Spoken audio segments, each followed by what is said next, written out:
안녕하세요. 사연에 빠지다의 DJ 민영입니다. 오늘은요, 60대 중반의 여성분께서 사연 보내주셨는데요. 정말로 드라마 같은 일들이 우리 사연자님에게 일어났다고 합니다. 어떤 내용인지 함께 들어볼게요.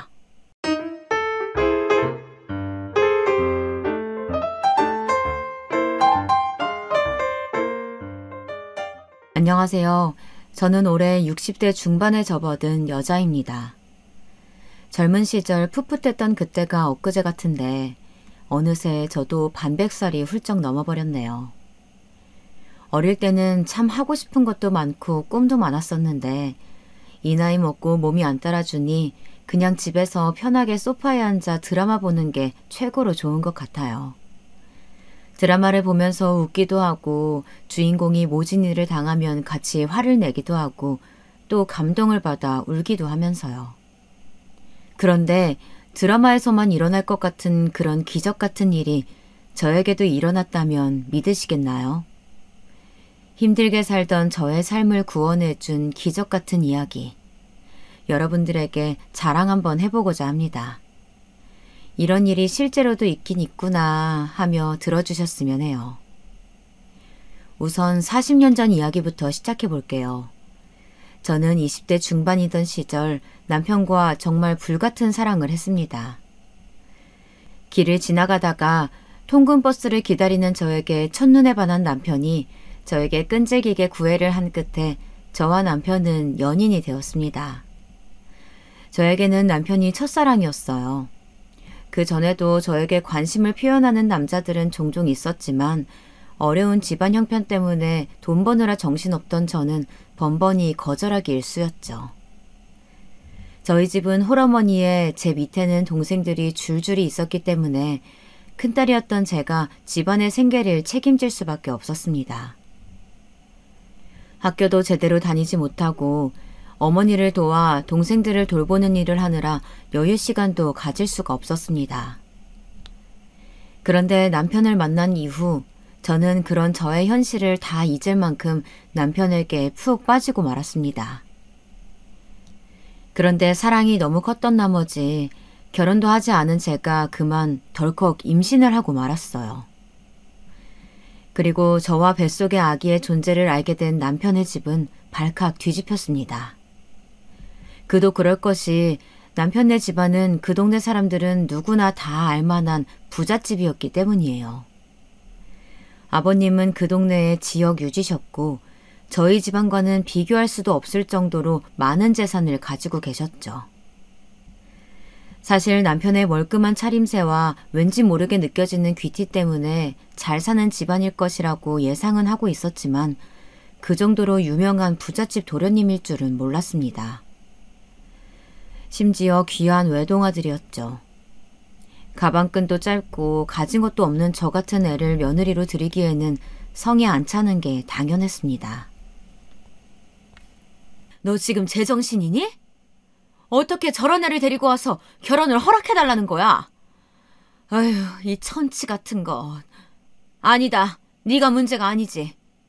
아가씨 말 좀 해봐요. 어떻게 대책 없이 애부터 가져선 어떻게 내 아들을 훔쳤길래 일을 이 지경으로 만든 거예요? 아니, 어떻게 꼬셨길래.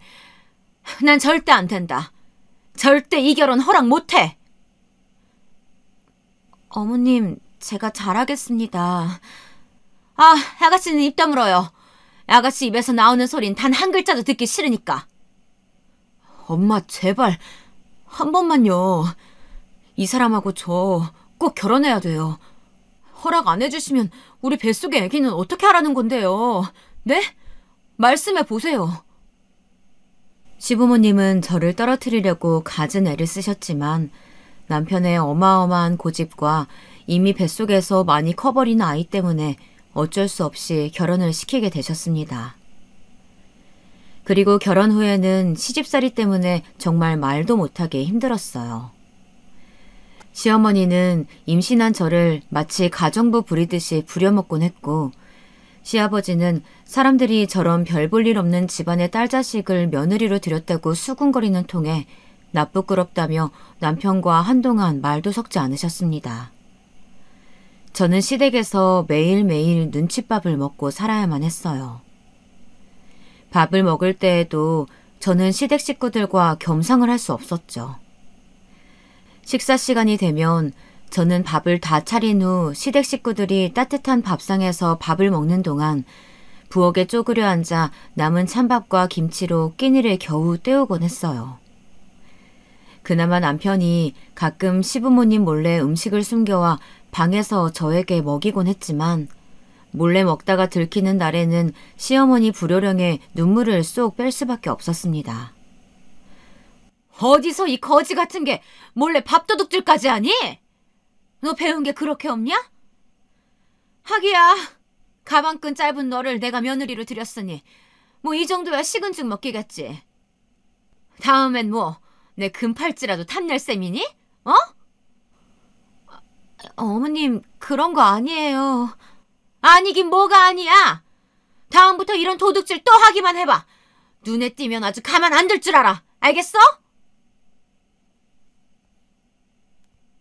게다가 아버님은 제가 너무 마음에 안 들어서 매일 다른 집 딸자식들과 비교하곤 했어요.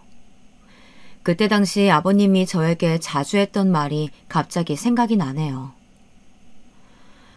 너만 아니었으면 내가 똑똑한 교사 며느리를 봤을 거다. 내가 우리 기석이 정 사장 내 둘째 딸과 결혼시키려고 점 찍어놨건만 어디서 이런 못 배워먹은 년이 굴러 들어와서는. 아휴. 아버지, 그만하세요. 왜 제 집사람한테 그런 험한 말씀을 하시는 거예요, 대체? 그만들 좀 이 사람 괴롭히시라고요. 저는 아버님이 저런 소리를 하실 때마다 할 말이 없어 고개만 푹 숙이곤 눈물을 훔쳤습니다.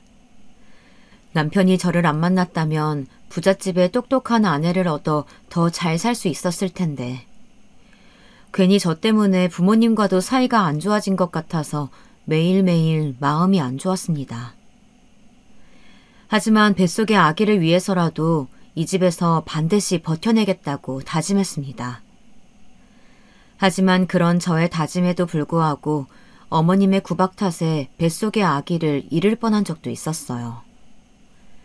어머님은 제가 만삭이 될 때까지 저에게 온갖 집안일을 시키셨는데 하루는 어머님이 계단을 좀 닦으라고 하시길래 중심 잡기도 어려운 무거운 몸으로 계단 청소를 하던 도중 그만 굴러떨어지고 말았습니다. 굴러떨어지면서 배가 눌린 탓에 고통에 괴로워 비명을 지르자 어머님도 무서우셨는지 병원에 데려가셨어요. 다행히 병원에서 조치를 잘 해주신 덕분에 유산의 위기를 넘기고 아이는 살아남아 주었지만 만약 그날 어머님이 병원에 늦게 데려가셨다면 아이를 잃었을 것입니다. 시간이 지나 지금 생각해보면 어머님은 제가 아이를 유산하길 바라셨던 것 같기도 하네요. 항상 위험한 일만 시키셨거든요. 그런데 막상 진짜로 그렇게 될 것 같자 지레 겁을 먹고 병원에 데려가신 거죠. 그리고 그 일이 있고 몇 달 뒤 저는 떡두꺼비 같은 아들을 출산하였습니다. 저는 내심 아무리 미운 며느리라도 아들 손주 안겨드리면 저를 조금이나마 받아주시지 않을까 기대했어요. 그런데 그런 일은 일어나지 않더군요. 시부모님은 손주 새끼 이뻐할 법도 한데 제가 미워서인지 아이까지 미워하셨습니다. 그렇게 저의 아이는 태어나자마자 자신을 미워하는 어른들 곁에서 자랄 수밖에 없었습니다. 저는 할머니, 할아버지의 사랑도 못 받는 아이가 너무 안쓰러워서 더욱더 이 아이에게 사랑을 주려고 노력했습니다. 남편은 바빠서 잘 때 빼고는 잘 볼 수 없었지만 늦은 밤 아이를 재우고 남편과 둘이서 도란도란 이야기할 때면 하루 동안 힘들고 서러웠던 게 싹 날아가는 느낌이었습니다. 어느 날은 남편이 저에게 묻더군요. 여보, 당신은 소원이 뭐야? 저는 한참을 곰곰이 생각하다가 말했어요. 나는 나중에 우리도 나이 먹고 우리 상준이도 장가가고 나면 시골에 전원주택 지어서 개 키우면서 사는 게 소원이에요. 당신은 소원이 뭐예요? 남편은 제 머리를 쓰다듬으면서 대답했습니다. 나는 당신이 누구보다도 행복해지는 게 내 소원이야. 저는 남편의 대답에 부끄러워서 이불 속에 숨고 말았답니다. 결혼을 해서도 이렇게 닭살 돋는 말을 잘하는 남편이었어요. 그렇게 저는 남편 덕에 고된 시집살이를 하루하루 버티며 살아갔습니다. 시부모님은 날이 갈수록 저를 미워하다 못해 증오하다시피 하셨지만 남편과 아들을 위해서 참고 또 참았어요. 그런데 아이가 중학교에 갈 무렵 도저히 참을 수 없는 지경에 이르고 말았습니다. 엄마, 나 여기서 살기 싫어. 나갈래. 뭐? 나 가출할 거라고. 여기서 못 살겠어. 아니, 안 살아. 여기 엄마나 나 천대하고 하대하는 사람들 뿐이잖아. 할아버지 할머니도 어른이 아니야. 어른이 애한테 어떻게 그래? 맨날 나한테 엄마 욕하고 엄마 닮아서 머리 안 좋다고 잔소리하고 다 듣기 싫어. 다 듣기 싫다고. 아이가 바락바락 악에 바친 소리를 내지르는데 시부모님마저 말을 잃고 말았습니다. 그리고 전 아이가 할머니 할아버지의 막말에 울다 지쳐 잠이 들고 자기는 태어나지 말았어야 한다고 자책하는 모습을 보니 내 아이를 이런 집에서 불쌍하게 키울 수는 없다는 생각이 강하게 들었어요. 그래서 저는 그 길로 남편에게 이혼을 선언했습니다. 뭐? 이혼을 하자고? 아니, 여보, 힘든 건 알지만 당신 부모님하고 인연 끊을 수 있어요? 난 당신이 인연 끊고 나랑 우리 아들이랑 함께 하겠다면 결혼 생활 이어갈래요. 근데 지금껏 봐온 당신이라면 당신은 효자예요. 효자랑은 못 살아요, 나도. 당신은 좋은 사람이지만 시부모님하고는 이제 얼굴 보며 살 자신이 없어요. 여보, 다시 한 번만 생각해 봐줄 순 없는 거겠지? 내가 이런 부탁하는 거 염치 없는 거겠지? 미안해요. 남편은 제 말에 힘없이 입술만 꾹 깨물었습니다. 남편도 알고 있었을 거예요. 제가 얼마나 힘들었는지, 나름대로 속을 사귀고 살았는지. 근데 이제 한계에 다다랐다는 것을 선포하니 본인도 할 말이 없는지 고개를 떨구고 있다 미안하단 말을 하며 눈물을 떨구고 말았습니다. 그러더니 이혼이라는 얘기에 큰 충격을 받았지만 본인 힘으로도 부모님을 말릴 수는 없기에 저와 아이를 깨끗하게 놓아주었어요. 그리고 시댁에서 저에게 한 푼도 내어줄 수 없다고 하시는 통에 남편은 자기가 모은 돈으로 몰래 작은 집 하나를 해주었는데요. 아마 시부모님이 아시면 난리 날 걸 알았기에 아주 비밀스럽게 집도 알아본 모양이더라고요. 남편은 눈물 콧물 범벅이 되어서는 짐을 싸고 나가는 저를 뒤뜰로 불러 이렇게 말했습니다.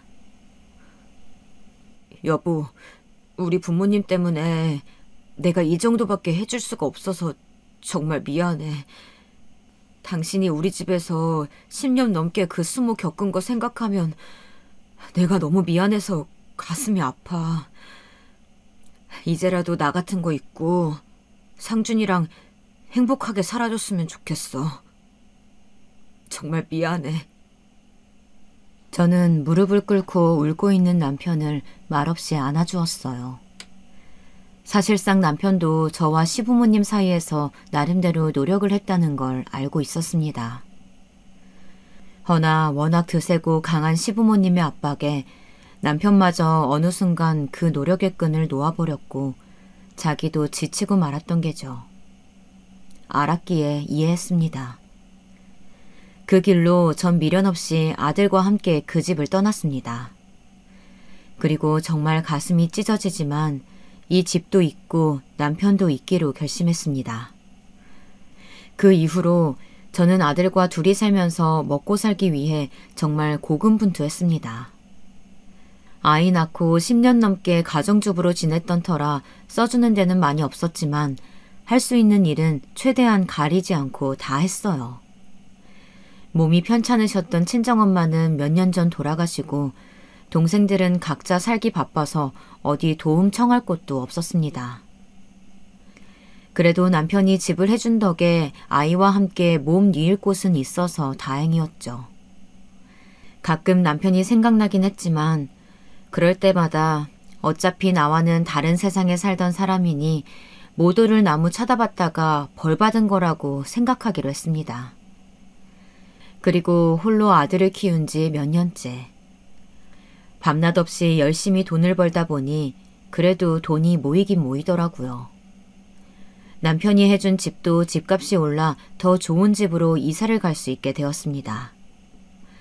사실 그동안 아들을 혼자 키우면서 차라리 시댁에 아이를 주고 왔으면 이 아이만큼은 지금보다 훨씬 넉넉하게 살았을 텐데 하는 생각이 들 때도 있었지만 아이가 시댁에서 구박대기로 살았을 생각을 하니 아찔하더라고요.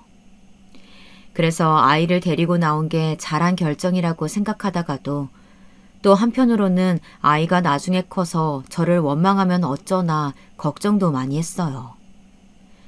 그런데 점점 돈이 모이고 좋은 집으로 이사도 가게 되니 한실은 마음이 놓이더라고요. 그리고 그맘때쯤 여기저기 직장을 옮기던 저는 우연히 한 회사에 들어가게 되었습니다. 직원이 몇 명 안 되는 작은 회사여서 온갖 잡일을 다 해야 했죠. 하지만 저는 아들을 대학에 보내기 위해서는 찬밥 더운 밥 가릴 수 없었기 때문에 열심히 다녀야만 했습니다.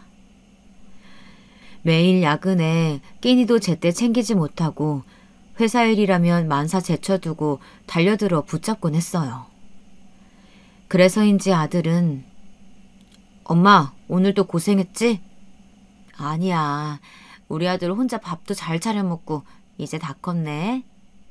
아니야, 엄마 고생하는데 내가 못 도와줘서 미안해. 공부 내가 열심히 해서 꼭 좋은 데 취직해서 우리 엄마 일 안 할 수 있게 해줄게. 힘든 제 마음을 알아주기라도 하듯 말도 잘 듣고 때론 어깨도 주물러주며 애교를 피우더라고요. 그리고 그렇게 공부를 열심히 하여 엄마를 호강시켜주겠다던 아들은 좋은 대학에 들어가게 되었습니다. 아들이 명문대에 붙었다는 소식을 들은 날 어찌나 감격스럽고 기분이 좋던지 새삼스럽게 눈물이 나서 혼났습니다. 혼자 아이를 키우며 고생고생했던 일들도 주마등처럼 스쳐 지나가며 스스로 참 장하다는 생각도 들었고요. 그리고 하나 더 좋은 소식은 때마침 제가 다니던 회사도 점점 커져서 이제는 제법 큰 회사가 되어 있었어요.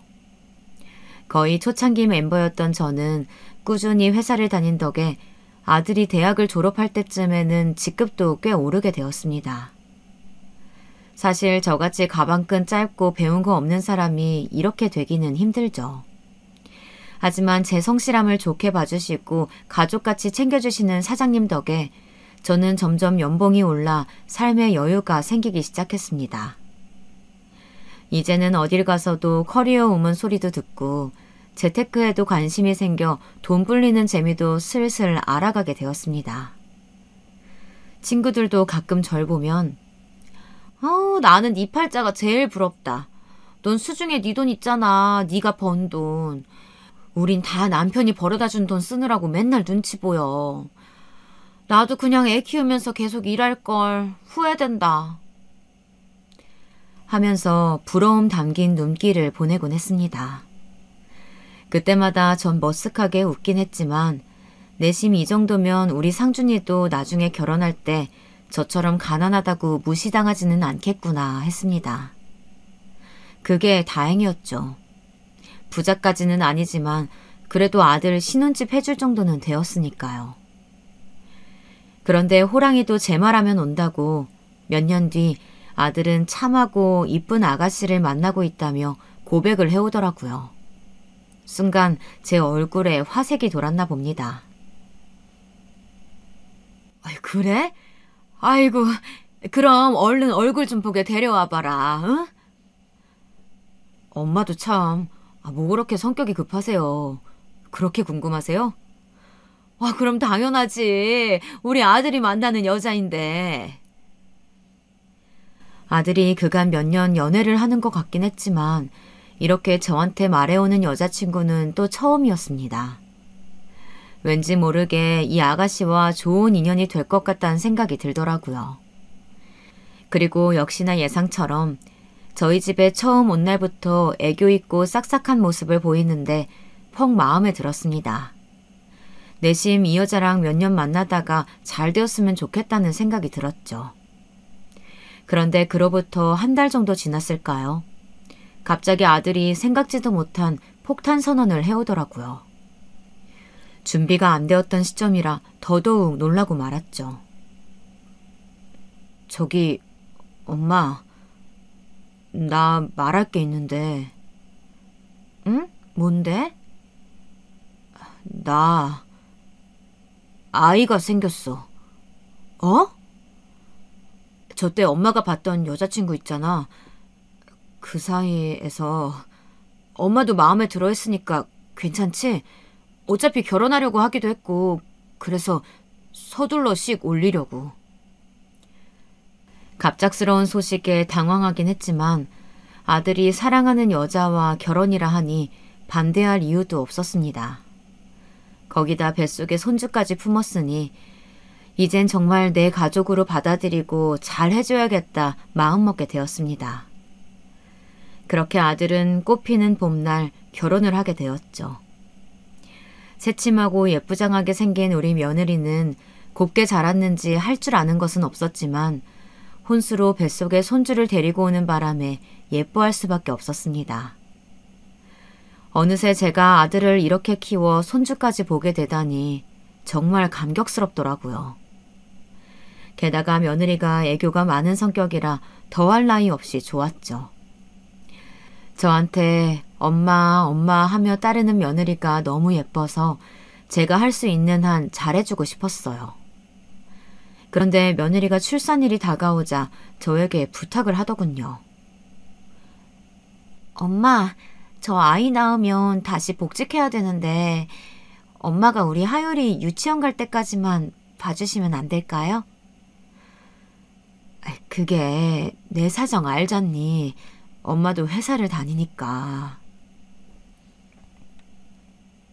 저는 봐주고 싶은 마음은 굴뚝 같았지만 저도 직장인인지라 봐줄 수 있는 형편이 되질 않았어요.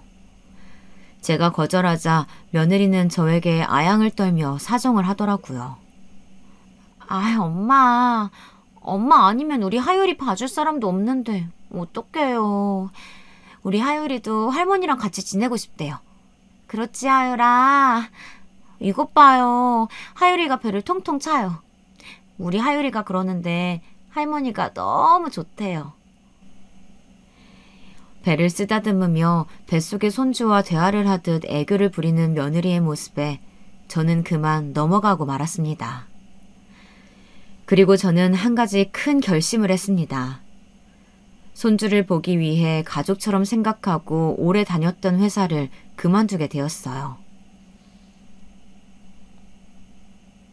사실 사장님께서는 저한테 퇴직이 아닌 휴직 처리를 할 테니 아기가 어린이집에 갈 때까지만 쉬다가 다시 돌아오라고 하셨지만 며느리는 최소 5년은 키워주길 바라는 눈치였고 저도 회사에 그렇게 오랫동안 민폐를 끼칠 수는 없다고 생각하여 사직서를 내게 되었습니다. 그렇게 그동안 잘해주셨던 사장님께 마지막 인사를 드리고 회사를 떠났어요.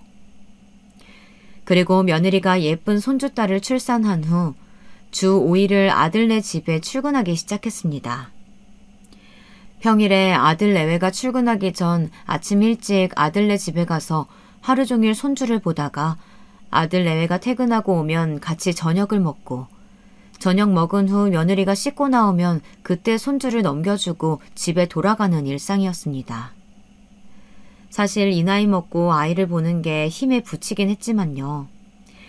퇴근하고 온 아들 며느리 부실하게 밥 먹는 게 싫어서 손주가 낮잠 자는 시간에 틈틈이 찬거리도 만들곤 했죠. 그렇게 하루 종일 아들네 집에 있다가 집에 오면 이미 깜깜해진 늦은 저녁이라 씻고 TV 조금 보다가 자면 하루가 마감되었습니다. 평일에 쉬는 날도 없이 무리해서 손주를 봐주다 보니 주말에는 거의 시체처럼 누워만 있기 일쑤였습니다. 어쩌면 회사 다닐 때보다 훨씬 힘든 일상이었던 것 같아요. 하지만 그렇게 힘든 와중에도 손주만 보면 너무 예뻐서 저절로 발걸음이 아들네 집으로 향했던 것 같네요. 아들내외는 제가 아이도 봐주고 살림도 간간히 도와주는 걸 대단히 고맙게 생각하더라고요. 퇴근하고 온 아들은 밥 먹은 후 제 어깨를 주물러 주기도 하고 며느리는 여전히 애교를 부려가며 저한테 고마운 마음을 표현하곤 했어요. 엄마, 하율이 보느라 바쁘셨을 텐데 언제 이런 반찬은 다 하셨어요. 아우, 진짜 둘이 먹다가 하나가 죽어도 모를 정도로 맛있어요. 역시 우리 엄마 최고. 그래? 맛있니? 아유, 다행이구나. 많이들 먹어라. 며느리가 제가 만든 반찬이 너무 맛있다며 호들갑까지 떨어가며 칭찬해주니 저도 어깨가 으쓱하더라고요.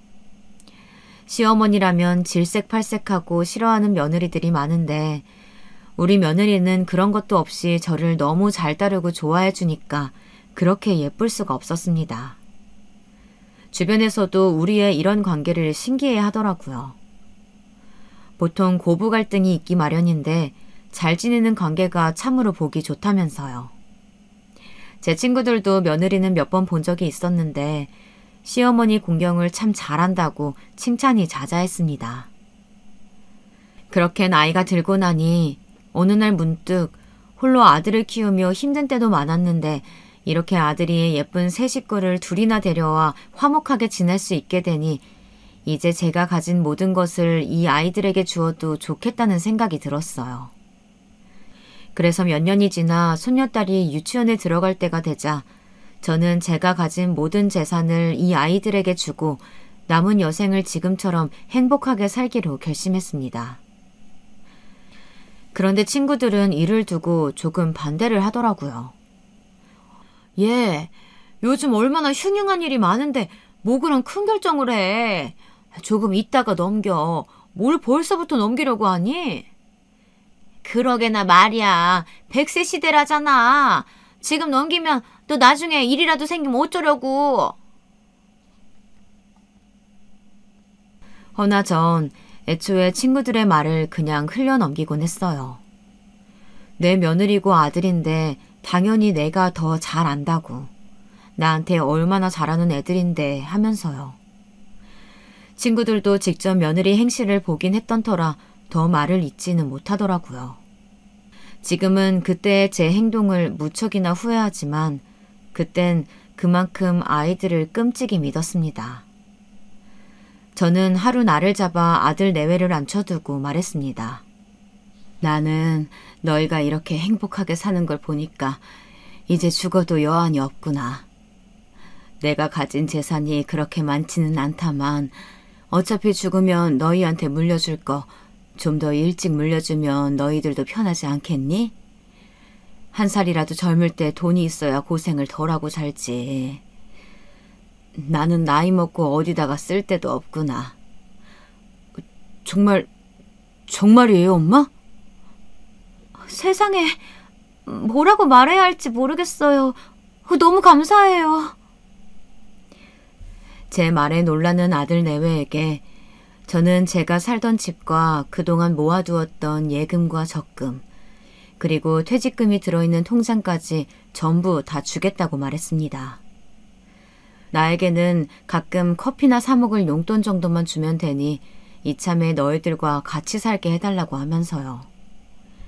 그러자 아들과 며느리는 감격하여 고개를 세차게 끄덕이더군요. 엄마, 당연히 제가 모시고 살아야죠. 우리 하율이랑 다 같이 행복하게 살아요. 며느리가 망설이지도 않고 미소를 한가득 머금고 말하더라고요. 사실 아들네에게 말하기 전부터 혹시나 학가를 거부하면 어쩌나 하는 걱정에 가슴 언저리가 막힌 듯 갑갑했는데 며느리가 저렇게 말해주니 속 시원하게 가슴이 뻥 뚫린 느낌이었습니다. 저는 아들보다도 며느리에게 너무 고마워서 며느리의 손을 잡고 고맙다, 고마워 하고 연신 말했습니다. 그리고 그 이후 저는 아들네 집에서 생활을 하게 되었어요. 사실 그 전에도 잠만 집에 가서 잤지 평일에 5일 내내 아들네 집에서 생활했기 때문에 별반 달라진 건 없더라고요. 그래도 이제는 손녀딸이 유치원에 가니 낮에는 시간이 좀 생겨서 청소며 빨래며 집안일을 좀 더 도와줄 수 있게 되었습니다. 손녀딸도 아기 때부터 제 품에서 컸다 보니 저를 잘 따르고 좋아했죠. 밤에 할머니랑 같이 자고 싶다고 땡깡을 부릴 때에는 그렇게 예쁠 수가 없었습니다. 그렇게 저는 하루하루 아들과 손주와 함께 행복한 나날을 보냈어요. 그런데 합가한 지 1년 정도 지났을 즈음부터 며느리가 슬슬 변하기 시작했습니다. 제가 낮에 몸이 안 좋아서 집안일을 해놓지 못하면 퇴근하고 온 며느리가 짜증을 내곤 했습니다. 엄마, 빨래 안 해놓으면 어떡해요. 내일 출근할 때 입고 갈 옷 없는데. 오늘 야근하고 와서 피곤해 죽겠구만. 일하는 사람 생각도 좀 하세요. 그게 내가 하려고 했는데 오늘 하루 종일 청소하고 하느라 정신이 없었다. 지금 그걸 변명이라고 하는 거예요? 정말 내가 미치고 팔짝 뛰겠네. 얼른 하세요.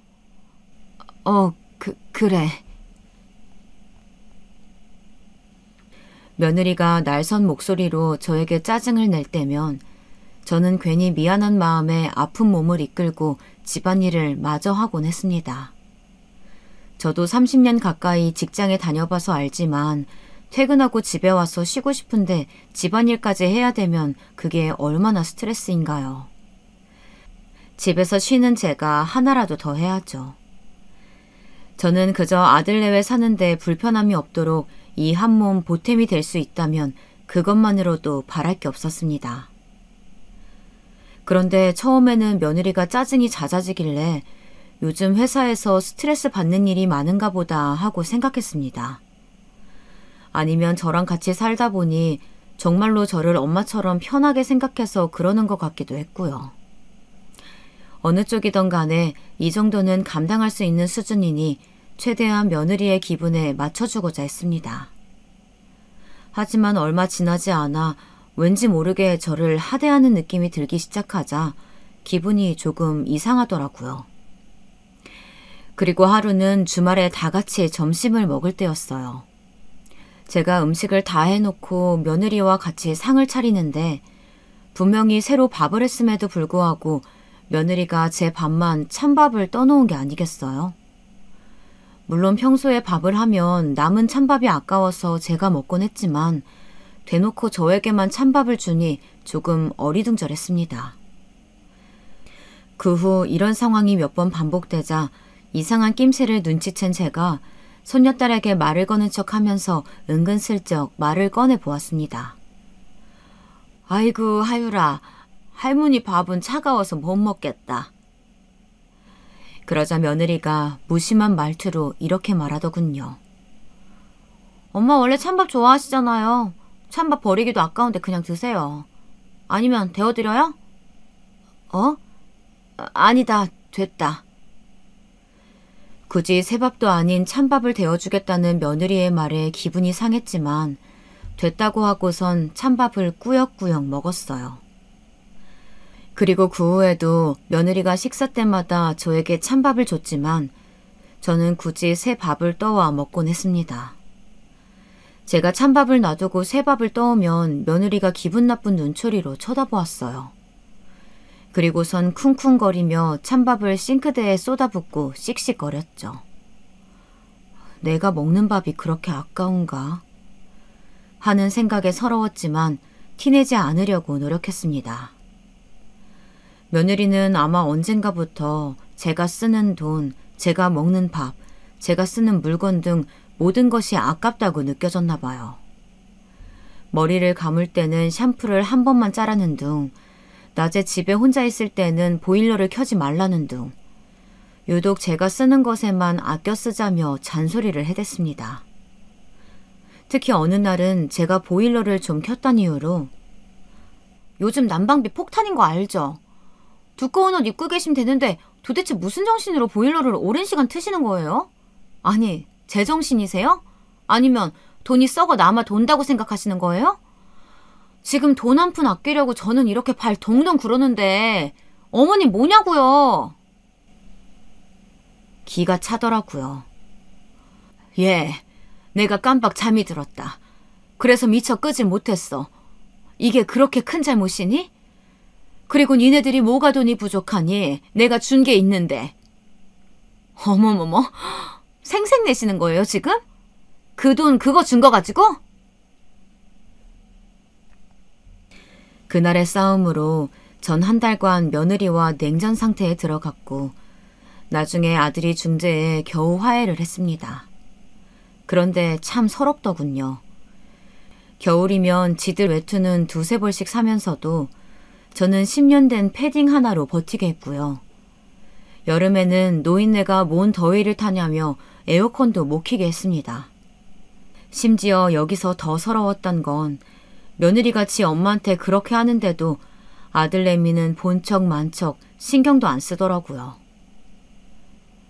얘야, 내가 솔직히 좀 힘들다. 잔소리가 보통이 아니야.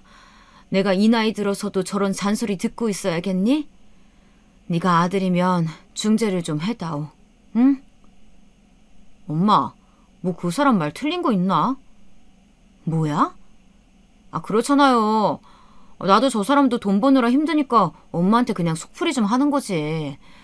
아, 나이 드신 양반이 이해 좀 해주면 되지. 왜 그런 걸 가지고 삐져요, 삐지긴. 아, 그냥 엄마가 이해해. 엄마가 이해하면 모두가 편할걸. 아우, 참 엄마도 쪼잔스럽게.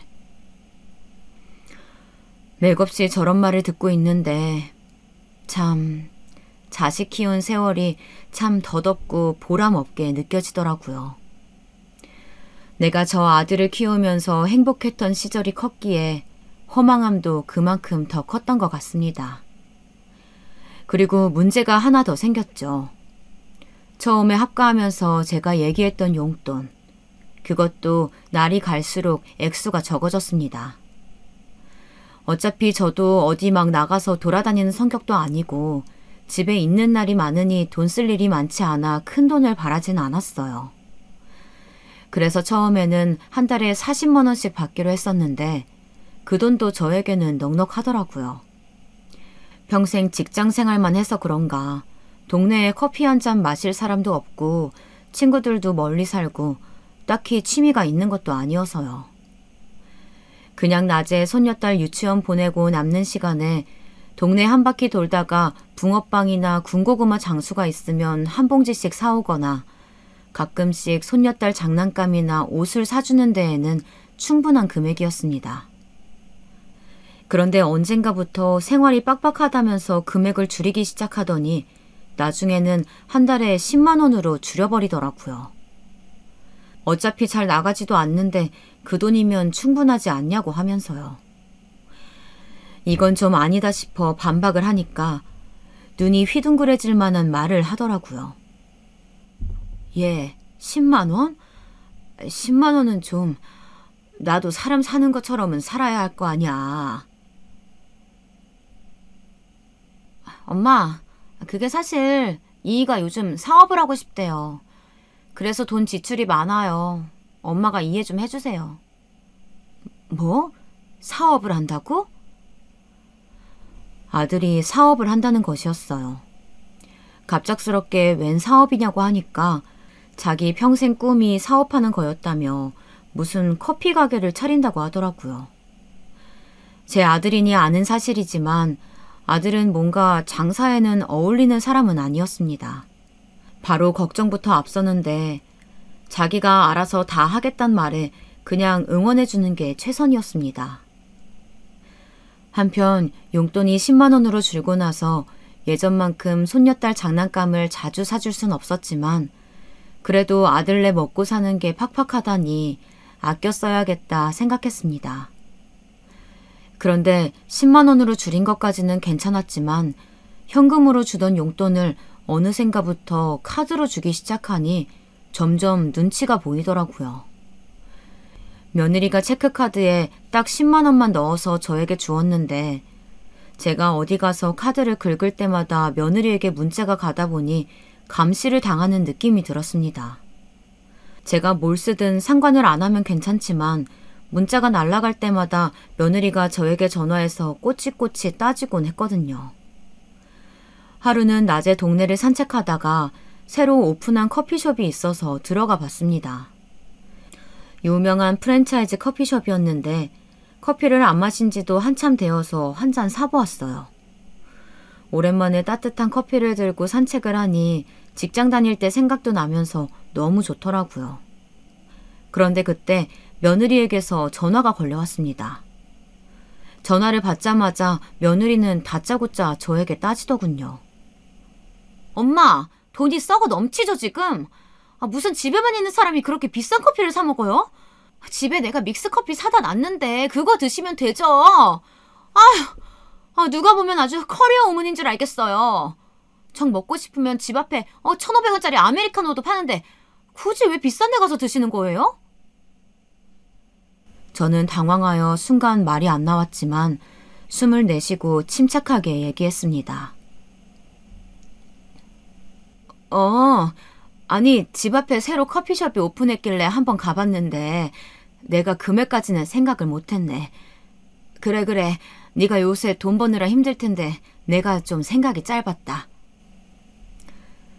제가 언짢은 기분을 숨기고 수그리듯 말하자 며느리는 기세등등해져서 더 언성을 높였습니다. 알면 좀 조심하세요. 그렇게 쓸데없는 데다가 돈 쓸 거면 용돈 더 줄일 수밖에 없어요. 아시겠어요? 어디 5만 원으로 줄여드릴까요? 며느리의 성화에 저는 풀이 죽은 목소리로 알겠다고 조심하겠다고 대답할 수밖에 없었습니다. 모아놓은 돈과 퇴직금까지 탈탈 털어 아들 내외에게 줘버린 탓에 제 수중에는 10,000원 한 장 없었으니까요. 더군다나 언젠가부터 용돈 외에는 일절 저에게 돈을 쓰지 않는 아들 내외 때문에 사소한 병원 진료비 같은 것도 최대한 용돈으로 해결해야 했는데요. 이런 상황에서 괜히 며느리의 심기를 건드렸다간 제 삶만 더 힘들어질 뿐이었습니다. 그리고 며느리는 제가 쓰는 병원비도 아까워했기 때문에 저는 항상 감기에도 걸리지 않도록 조심했습니다. 30여 년 전 아들을 낳았을 때 산후조리도 하지 못하고 시집살이에 고생만 한 탓에 무릎이며 허리며 성한 곳이 없었지만 물리치료를 다니고 싶다고 말하기에도 눈치가 보여 꾹꾹 참기만 했습니다. 그러다가 어느 날 빨래 바구니를 옮기던 저는 그만 손목을 삐끗하고 말았습니다. 처음에는 살짝 욱신거리기만 했는데 다음 날이 되니 손목이 부어서 잘 움직여지지 않더라고요. 살짝만 움직여도 시큰거리고 바늘로 찌르는 듯이 아픈 탓에 집안일에 손을 댈 수가 없었습니다. 어쩔 수 없이 저는 병원을 가야겠다고 며느리에게 말을 했어요. 하율 엄마야, 내가 어제 손목을 삐끗했는데 뭐가 잘못됐는지 손목이 퉁퉁 부어서 움직일 수가 없네. 내일 병원에 좀 가야 될 것 같은데 병원비가 좀 모자라서. 그러자 며느리는 제 손목을 힐끔 보더니 말하더라고요. 그거 그냥 얼음찜질하면 낫는 거 아니에요? 굳이 병원에 가셔야 돼요? 괜히 병원에 돈 갖다 바치지 말고 그냥 얼음찜질이나 해보세요. 며느리의 매정한 말에 저는 어쩔 수 없이 며칠 더 지켜보기로 했습니다. 하지만 얼음찜질을 해보고 마사지도 해보고 했지만 손목의 통증은 점점 더 심해질 뿐이었습니다. 그래서 며느리에게 다시 한번 얘기를 해보았는데 며느리도 제가 손목 때문에 집안일을 못하자 그건 또 그것대로 불만이었는지 빨리 병원에 다녀오라며 카드를 던져주더군요. 저는 바닥에 떨어진 카드를 주우면서 너무 서러웠지만 한마디 말도 못하고 돌아섰습니다. 그리고 며느리가 준 카드로 병원에서 며칠간 치료를 받으니 점점 상태가 호전이 되더라고요. 이제는 집안일도 다시 할 수 있게 되었습니다. 그런데 그 병원비 사건 이후로 며느리가 저에게 대놓고 면박을 주기 시작했어요. 하루는 제가 집안일이 밀려 아들 내외 먼저 저녁을 먹게 한 후 혼자서 늦은 저녁을 먹고 있었어요. 대충 밥 한 그릇 떠다가 있는 반찬을 먹고 있는데 씻고 나온 며느리가 저를 확 쏘아보더니 소리를 빽 지르더라고요. 아휴, 밥은 또 진수성찬을 차려 먹네. 언제까지 밥만 축낼 거예요? 낮에 할 일도 없으면서 밥만 축내지 말고 일이나 좀 해요. 제발 밥값 좀 하시라고요. 네? 저는 며느리의 말에 깜짝 놀라 먹던 밥 숟가락을 떨어뜨렸습니다. 순간 내가 왜 이런 취급을 당해야 하나 너무 서러웠어요. 내가 집도 해주고 재산도 전부 다 줬는데 밥 한 술 뜨는 게 그렇게 아까울까요? 분명 예전에는 애교도 많고 이쁜 짓을 많이 하던 며느리였는데 지금은 그저 저를 식충이로만 보고 경멸하는 그런 사람이 되어 있었습니다. 저는 목에서 뭐가 콱 막힌 듯 넘어가지 않아 먹던 밥을 치우고 자리에서 일어났어요. 밥값이라고 했니? 밥값 충분히 하지 않았니? 내가 사준 집에서 내가 가정부 노릇하며 이날 이태껏 살고 있는데 이 정도로도 부족해?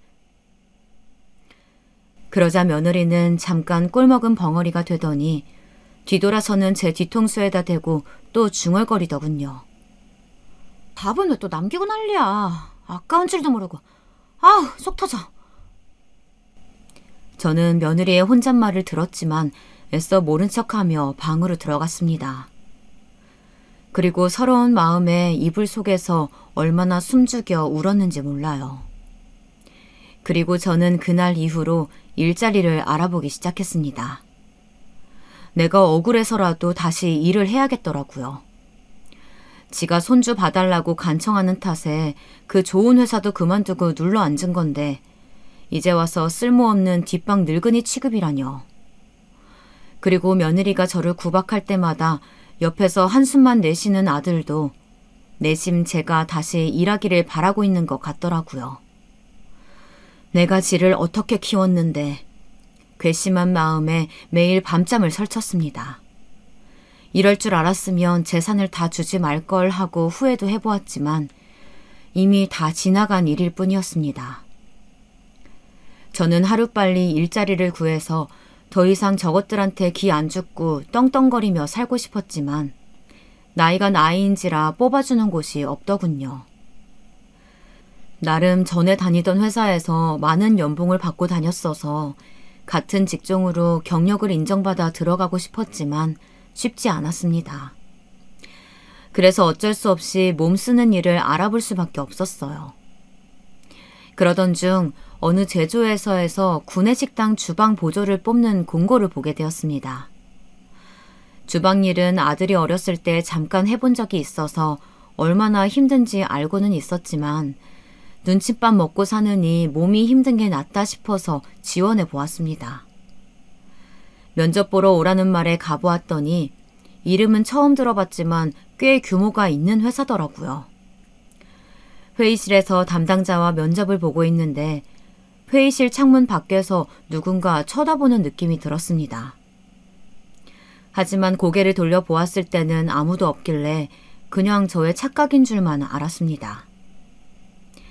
그리고 면접이 끝난 다음 날 아쉽게도 채용하지 않기로 했다는 문자를 받았죠. 저는 낙담할 시간도 없이 다른 일자리를 알아봐야 했습니다. 한창 다른 일자리가 없나 보던 중 모르는 번호로 문자가 한 통 왔습니다. 방금 탈락 문자를 보낸 회사의 관리자인데 혹시 내일 따로 면담을 좀 할 수 있냐고 묻는 문자였죠. 탈락한 회사에서 굳이 왜 면담을 하는지 의아했지만 혹시나 추가 채용 같은 게 있을까 싶어 알겠다고 답장을 보냈습니다.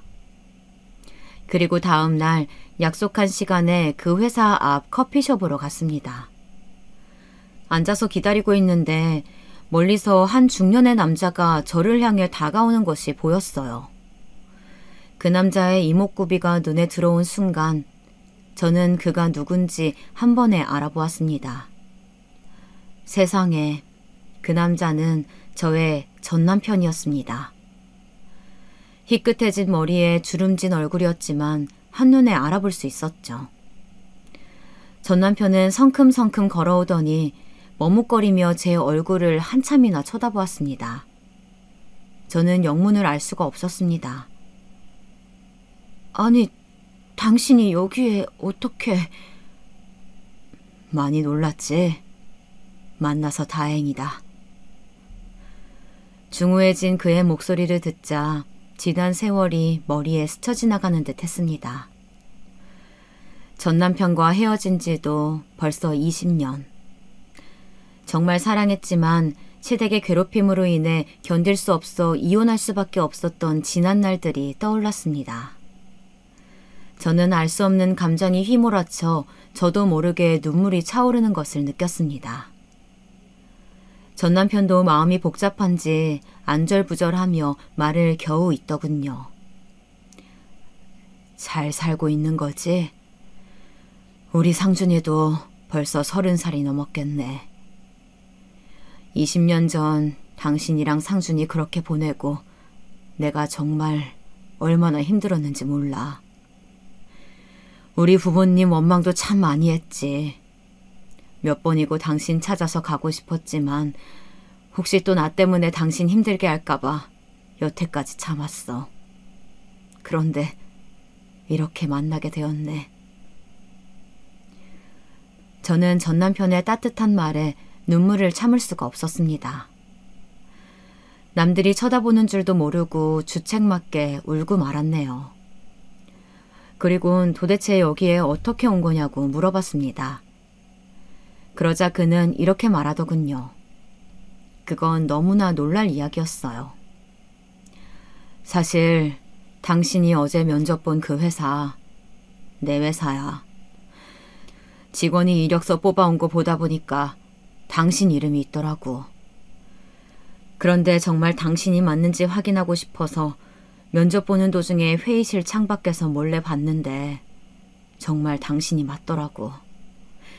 그래서 이러면 안 되는 거 알지만 당신 이력서에 있는 번호로 연락해 본 거야. 당신이 안 나올까 봐 걱정했는데 나와줘서 정말 고마워. 반가운 마음에 아무 말도 하지 못하고 울기만 했어요. 20년 전 그와 헤어진 후 잊겠다고 정말 많이 노력했는데 깨끗하게 잊고 살았다고 생각했는데 막상 눈앞에 나타나니 그때의 감정이 다시 되살아나더라고요.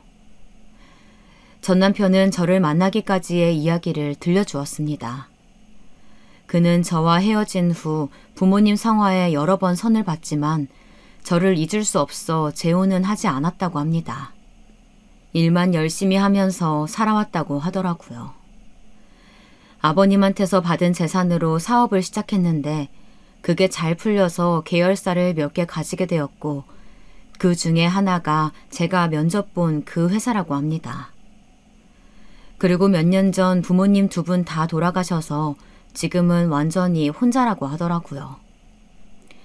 저의 손을 어루만지며 한참을 얘기하던 그는 갑자기 제 얼굴을 빤히 보더니 저에게 묻더군요. 당신 근데 많이 수척해 보이네. 어디 아픈 데라도 있는 거야? 상준이가 속이라도 썩여? 저는 말해야 할지 말아야 할지 고민하다가 결국 모든 것을 얘기했습니다. 전 남편과 헤어진 후 어떻게 살았는지, 그리고 아들을 결혼시키고 전 재산을 준 후 지금 하루하루 눈칫밥을 먹으며 서러움에 매일 눈물로 밤을 지샌다는 이야기까지요. 왜 그런 긴 이야기를 늘어놓았는지는 모르겠지만 그 순간 내 마음을 알아주는 사람이 있다는 것에 안도했는지 주저리 눈물을 쏟으며 말하고 말았습니다. 전 남편은 제 긴 이야기를 들으며 얼굴이 울그락불그락해지더니 테이블을 주먹으로 쾅 치더라고요. 내 상준이 이놈 새끼 가만 안 둬. 아무리 내 아들이라지만 지 마누라가 엄마한테 그 짓거리 하는데 그걸 보고만 있단 말이야? 안 되겠어 당신. 지금 나랑 어디 좀 같이 가. 전 남편은 제 손을 잡아 끌어 커피숍 밖으로 나가더니 저를 차에 태웠어요. 그리고 목적지도 말해주지 않고 어디론가 가더라고요. 저는 어디 가는 거냐고 물었지만 그는 대답도 하지 않고 화난 표정으로 운전만 했습니다. 그렇게 차로 1시간 남짓 갔을까요? 웬 한적한 동네에 차를 세우더니 저보고 내리라고 하더군요. 내려오자 물 좋고 경치 좋은 곳에 예쁜 단독주택 한 채가 지어져 있었어요. 여보, 여기가 어디예요? 저는 전 남편을 멀뚱멀뚱 쳐다보며 물었습니다. 그러자 제 어깨를 다정하게 잡고 이야기하더군요. 당신 예전에 전원주택 지어서 사는 게 꿈이라고 했었잖아. 사실 당신이랑 헤어지고 나서 당신이랑 상준이 생각에 괴로울 때마다 그 전원주택 얘기가 생각이 나더라고. 꼭 당신을 행복하게 해주고 싶었는데. 그래서 나중에라도 기회가 된다면 당신에게 사죄하고 싶어서 5년 전쯤에 지어놓은 집이야. 지금은 내가 별장으로 쓰고 있지만.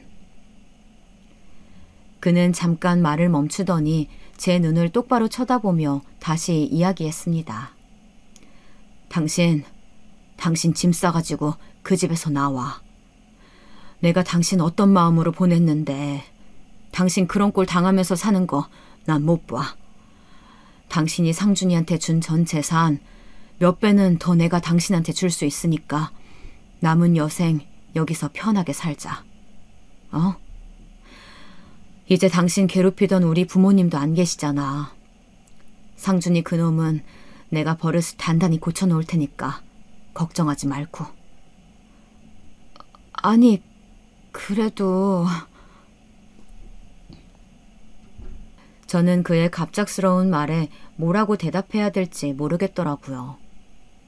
오늘 아침까지만 해도 커피 한 잔 사 먹을 수 없는 비루한 인생이었는데 갑자기 전 남편이 나타나 이렇게 꿈만 같은 제안을 하니 어안이 벙벙하여 제대로 생각을 할 수가 없었습니다. 저는 아무래도 하루아침에 결정할 수 있는 문제가 아닌 것 같아 조금만 더 생각할 시간을 달라고 했어요. 그리고는 오랜만에 전 남편과 산길을 산책하며 즐거운 시간을 보냈습니다. 집에 돌아간 후 저는 전 남편과 만난 것에 대해 아들과 며느리에게 입도 뻥끗하지 않았습니다. 며느리는 저보고 어딜 그렇게 싸돌아다니냐며 또 면박을 주더군요. 저는 며느리의 말을 한 귀로 듣고 흘린 후 오랜만에 편안하게 잠이 들었습니다. 그리고 그날 이후 저는 전 남편과 계속 연락과 만남을 지속했어요. 그와 다시 합치는 문제에 대해서는 조금 더 고민이 필요할 것 같아서 차차 만나면서 생각해보기로 했습니다. 사실 20년 만에 만나서 그때의 그 감정이 남아있을 거라고는 생각도 못했는데 채 3번도 만나기 전에 20년 전 내가 사랑했던 그 남자가 아직도 나를 사랑하고 있다는 것. 그리고 저도 아직 그를 사랑하고 있음을 깨닫게 되었습니다. 그렇게 그와 재회한 지 한 달 뒤 저는 그의 제안을 받아들이기로 했습니다. 그리고 아들 내외가 손녀딸을 데리고 나들이를 간 주말 아침 저는 방에서 조용히 짐을 쌌습니다. 워낙 가진 게 없어서 짐이라곤 옷 몇 가지 뿐이더라고요. 저는 쪽지 한 장 남기지 않은 채 집을 떠났습니다. 그동안 웃을 일도 울 일도 많았던 이 집에 정도 많이 들었을 텐데 생각보다 떠나는 발걸음이 가볍더라고요. 그리고 저는 집 앞에 마중 나와 있던 그의 차를 타고 그와 함께 살 그 집으로 떠났습니다. 떠나는 차 안에서 설레임과 기대감으로 마음이 붕붕 뜨더라고요. 전 남편이 준비한 그 집에 도착한 이후 저에게는 새로운 삶이 시작되었습니다. 그렇게 시간이 흘러 지금은 남편과 함께 그 집에서 지낸 지 벌써 2달째입니다. 남편은 이 집의 명의를 제 이름으로 돌려주었고 편하게 쓰고 싶은데 쓰라며 한도가 넉넉하다 못해 넘치는 카드를 제게 주었어요. 막상 또 돈이 많이 생기니까 어디에 써야 될지 잘 모르겠네요. 그러고 보니 짐을 싸서 이 집으로 온 날 마당에 백구 한 마리가 반겨져서 놀랐던 기억이 나네요. 제가 개 키우면서 살고 싶다는 말도 어쩜 잊어버리지도 않았는지 그의 섬세한 마음에 감동하지 않을 수가 없었습니다. 집은 또 얼마나 아늑하게 꾸며놨는지 소파에 앉아 책만 읽고 있어도 따뜻한 햇살에 스르륵 잠이 들 것만 같은 기분이었습니다. 남편이 출근하면 혼자 음식도 해먹고 강아지와 산책도 하고 나른하게 낮잠도 자기도 하면서 평온한 일상을 보내고 있어요. 이렇게 느긋한 일상을 보내는 게 아마 난생 처음인 것 같네요. 그리고 아들과 며느리에게서는 제가 집을 떠난 날부터 전화와 문자가 여러 통 왔지만 그냥 잘 지내고 있으니 신경 쓰지 말라고만 답장을 보내고 연락을 받지 않았습니다. 남편이 자기가 해결하겠다고 해서 저는 신경 쓰지 않기로 했습니다. 남편은 이후로 따로 아들을 만나서 그간 있었던 이야기들을 해주고 혹시나 내 재산을 노리고 있거든 네가 정신 차리기 전에는 국물도 없으니 그렇게 알라고 했다네요. 돈독 오른 며느리는 20년 만에 나타난 시아버지가 부자라는 사실을 알고선 어떻게든 저에게 잘 보이려고 요즘 난데없이 애정 있는 말투로 문자를 보내곤 해요. 엄마, 며느리 안 보고 싶어요? 난 엄마가 너무 보고 싶은데. 너랑 볼 일 없다. 연락하지 말아라. 네, 제가 이 여우짓에 2번 속나요. 나중에 손녀딸에게 해줬음 해줬지 며느리에게 무언가를 더 해주는 일은 앞으로 절대 없을 겁니다. 솔직히 남편이 아들에게 언제까지 매정하게 대할지는 저도 잘 모르겠어요. 겉으로는 매정하게 대하지만 그래도 20년 만에 만난 아들이라고 속으로는 가슴 아파하는 게 보이더라고요. 혹시 조만간 남편이 마음이 약해져서 아들에게 떡하니 재산을 준다고 해도 남편의 재산이니 제가 왈가왈부할 수는 없겠죠. 저는 그저 제가 그 집으로부터 벗어나게 된 것만으로도 너무 감사하고 만족합니다. 남편은 어쩌면 저에게는 백마탄 왕자님인지도 모르겠어요. 불행한 삶으로부터 저를 구해주었으니까요. 이런 제 이야기 정말 드라마에 나올 법하지 않나요? 저도 가끔 이게 꿈인지 생시인지 헷갈린답니다. 그럼 제 이야기는 여기서 마치도록 할게요. 여러분의 인생에도 드라마 같은 기적이 일어나길 바라면서 글을 마무리하겠습니다.